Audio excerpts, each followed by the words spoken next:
ৰাজ্য চৰকাৰৰ কৰ্মচাৰীসকলৰ বাবে জনাব বিচাৰিছোঁ তিনিটাকৈ গুৰুত্বপূৰ্ণ খবৰ, য'ত কৰ্মচাৰী শিক্ষক সকলোৰে বাবে গৃহ মন্ত্ৰালয়ৰ ফালৰ পৰা অধিসূচনা জাৰি হৈছে। ইপিনে আশা অংগনবাড়ী ৰন্ধন কৰ্মী দৰমহা বৃদ্ধি সন্দৰ্ভত গুৰুত্বপূৰ্ণ খবৰ আছে।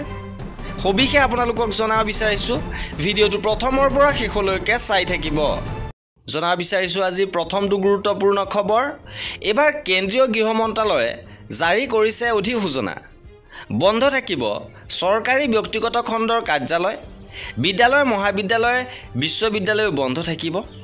আৰু বন্ধৰ কাৰণ সন্দৰ্ভত এতিয়ালৈকে কোনো তথ্য সদৰি কৰা হোৱা নাই। আৰু শীঘ্ৰে প্ৰধানমন্ত্ৰীয়ে বিতং তথ্য সদৰি কৰিব। আৰু 7 জুলাই তাৰিখে এই বন্ধ দিয়া হৈছে। গৃহ বিভাগৰ ফালৰ পৰা অধিসূচনা জাৰি কৰিছে যে 7 জুলাইত ৰাষ্ট্ৰীয় বন্ধৰ দিন ঘোষণা কৰা হৈছে। এইবাৰ জনাব বিচাৰিছোঁ আজিৰ দ্বিতীয়টো গুৰুত্বপূৰ্ণ খবৰ। 10 বছৰৰ অধিক কাল বৰ্হি জিলাত শিক্ষকতা কৰাৰ পাছতো গৃহ জিলালৈ বদলিৰ বাবে হাহাকাৰ টেট শিক্ষকৰ।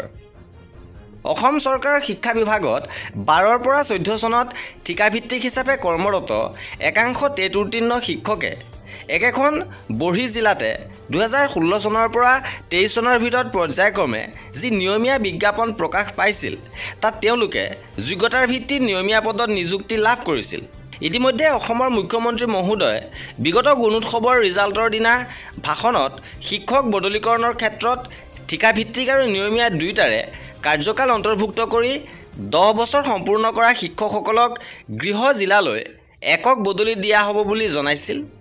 2012-14 চনৰ পৰা ধুবুৰী, কাছাৰ, শ্ৰীভূমি, হাইলাকান্দি, গোৱালপাৰা, মৰিগাঁও, হোজাই আদি জিলাত উজনি, মধ্য আৰু নামনি অসমৰ বহুতো শিক্ষকে ইতিমধ্যে 10 বছৰৰ অধিক কাল শিক্ষকতা কৰি আছে, য'ত বুজাবুজিৰে বদলি কৰাটো অলিক কল্পনা।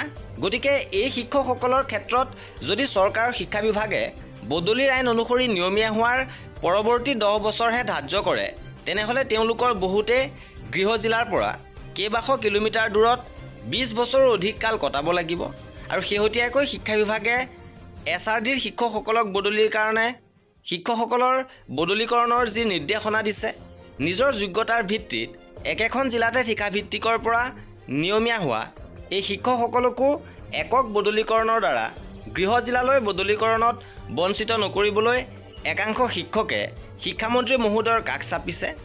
ইপিনে আশা অংগনবাড়ী মধ্যাহ্ন ভোজনৰ কৰ্মীসকলৰ বাবে ডাঙৰ খবৰ। ইতিমধ্যে দৰমহা বৃদ্ধি ঘোষণা কৰিছে আৰু 1 অক্টোবৰৰ পৰা বৰ্ধিত হাৰত দৰমহা লাভ কৰিব। আশা আৰু মধ্যাহ্ন ভোজনৰ কৰ্মীসকলৰ দৰমহা বৃদ্ধি ঘোষণা কৰা হ'ল আৰু অংগনবাড়ী কৰ্মীসকলৰো শীঘ্ৰে দৰমহা বৃদ্ধি ঘোষণা কৰিব। কিন্তু সন্তুষ্ট নহয় এইসকল কৰ্মী।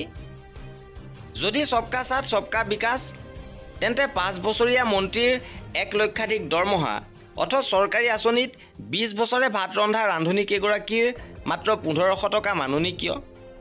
এইবাৰ সদৌ অসম মধ্যাহ্ন ভোজন কৰ্মচাৰী ইউনিয়নৰ ফালৰ পৰা গুৰুত্বপূৰ্ণ সিদ্ধান্ত লোৱা হৈছে আৰু চৰকাৰী অন্যায়ৰ বিৰুদ্ধে 9 জুলাইত ধৰ্মঘট ৰন্ধন কৰ্মীয়ে গ্ৰহণ কৰিছে। প্ৰায় 1 লাখ ৰন্ধন কৰ্মী ইয়াত উপস্থিত থাকিব।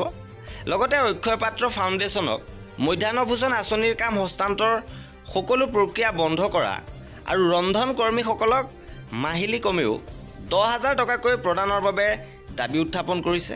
আৰু এই আছিল আজিৰ ভিডিঅ'টোত। কৰ্মচাৰী আৰু পেঞ্চনাৰৰ সকলো খবৰ পাই থাকিবৰ বাবে আমাৰ চেনেলটো ছাবস্ক্ৰাইব কৰি ৰাখিব।